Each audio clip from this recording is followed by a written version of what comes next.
The restaurant fell silent for reasons no one understood at first. Crystal glasses still sparkled beneath the warm lights, expensive conversations continued in hushed voices, and the soft music floated through the elegant dining room. Yet at one corner table, something invisible had changed.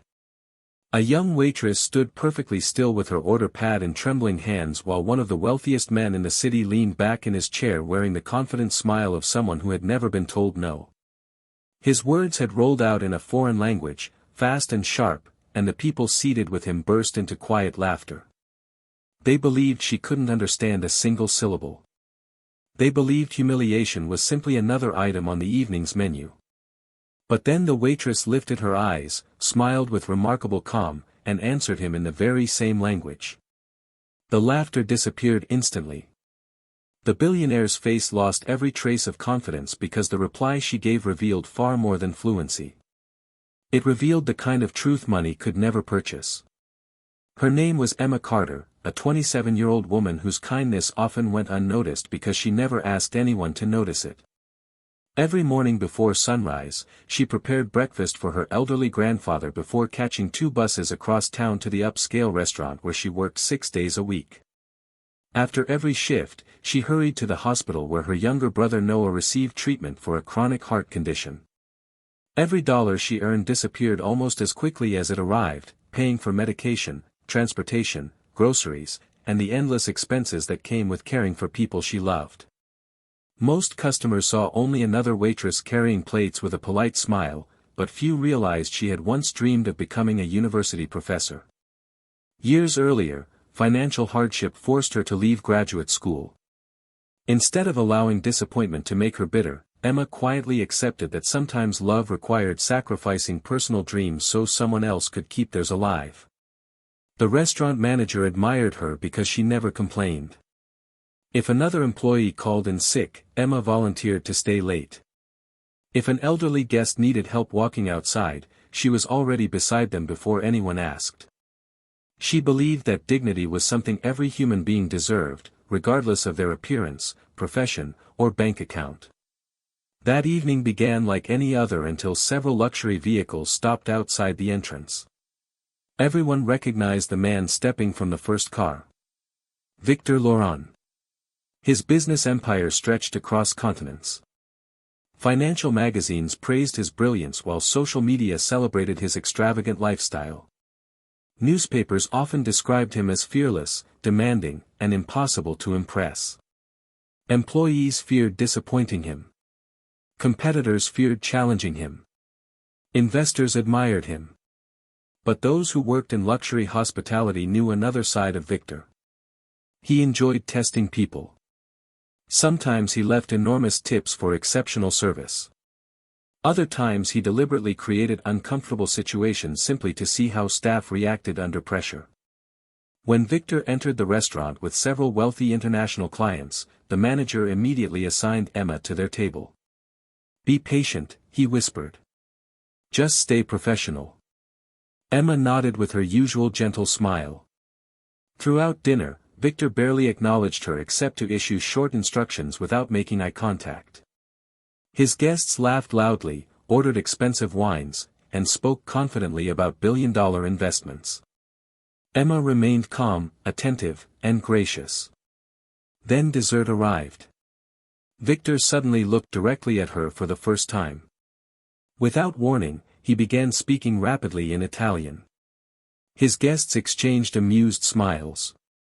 Emma remained silent. Victor continued. His tone became sharper. One guest chuckled before responding in the same language.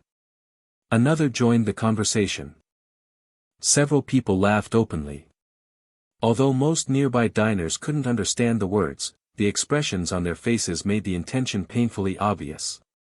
They assumed Emma couldn't understand. Victor was describing her as though she weren't standing there. He mocked her simple uniform. He questioned whether someone serving food could possibly possess intelligence. Then he joked that she probably memorized only enough English to ask whether customers wanted sparkling or still water.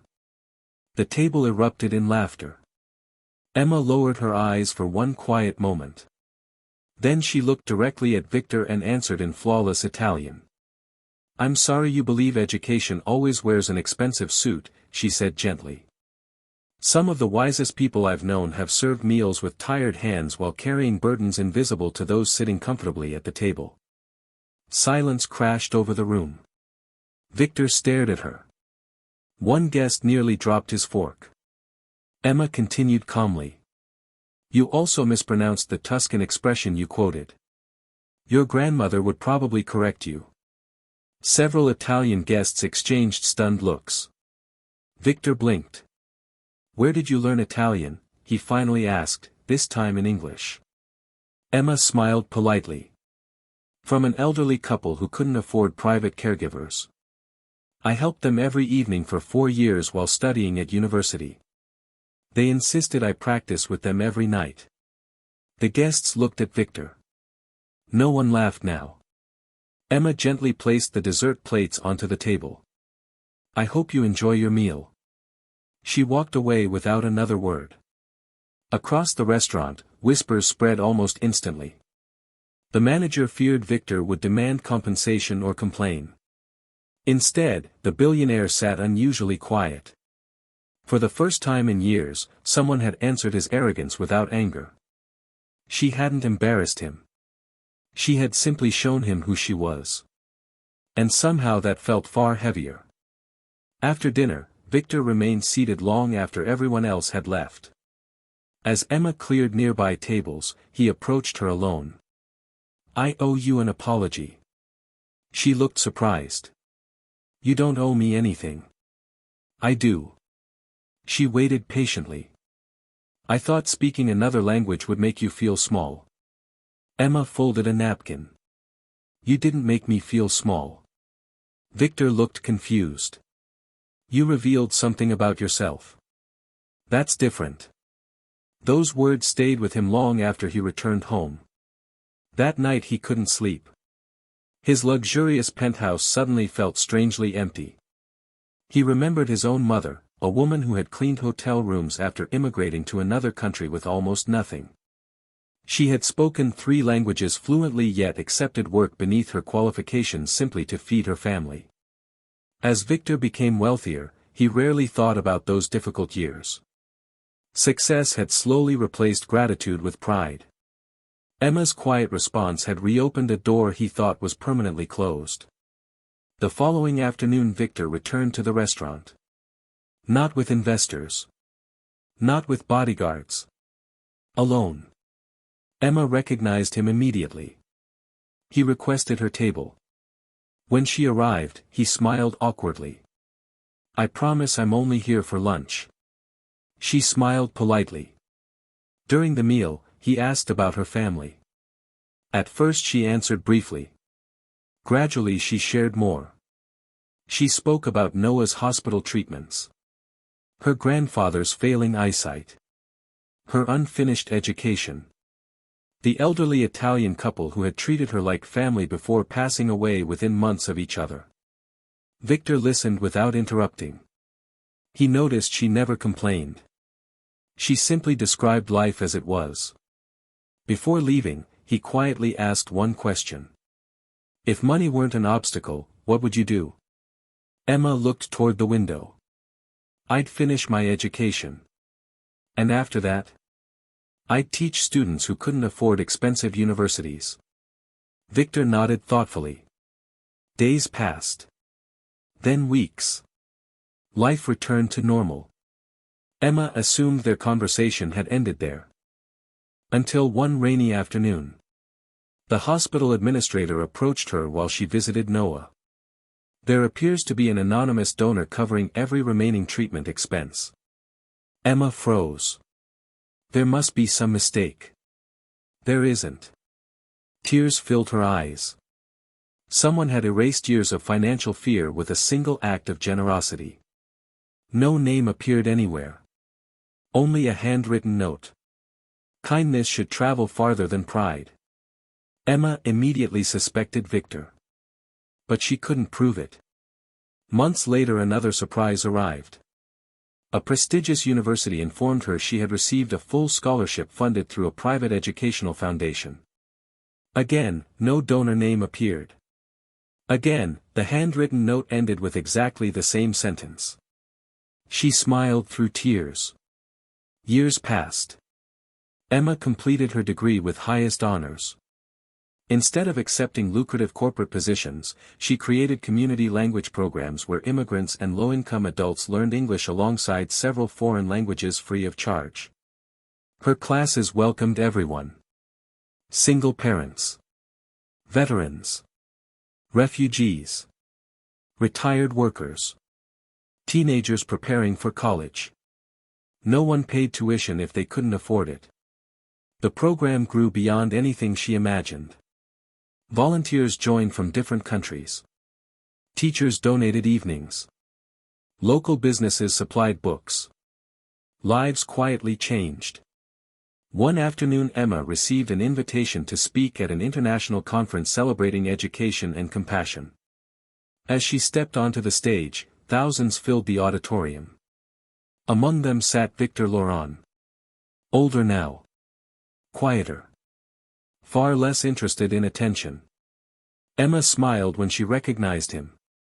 During her speech she never mentioned his name. Instead she shared one simple lesson. Languages are powerful.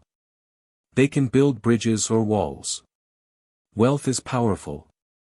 It can lift others or isolate us. But neither language nor money reveals who we truly are. Our character does. The audience stood in applause. Victor remained seated for several moments, wiping tears from his eyes. Later he found Emma backstage. "You knew it was me. I had a feeling. Why didn't you expose me years ago?" Emma smiled. "Because humiliation rarely changes hearts." Victor lowered his head. "But kindness does." She nodded. "It has a better chance." He handed her an old leather notebook. Inside were hundreds of handwritten plans. Scholarships. Community centers. Medical funds. Educational projects. "I've spent years trying to become the man my mother hoped I'd be." Emma looked through the pages. "You've already started." Victor laughed softly. "Not without help." Together they expanded educational programs across multiple countries.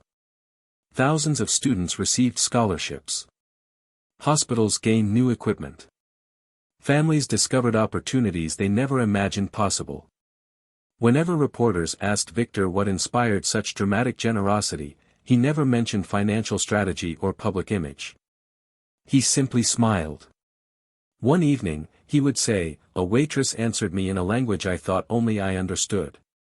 But the most important thing she taught me wasn't Italian. She reminded me that respect is the only language every heart recognizes." Years later, people remembered Victor as a generous philanthropist rather than merely a billionaire. They remembered Emma not because she embarrassed a wealthy man, but because she answered cruelty with grace and transformed one painful moment into hope for countless strangers. The greatest victories are rarely won by proving someone wrong. They are won by refusing to let another person's pride steal your compassion.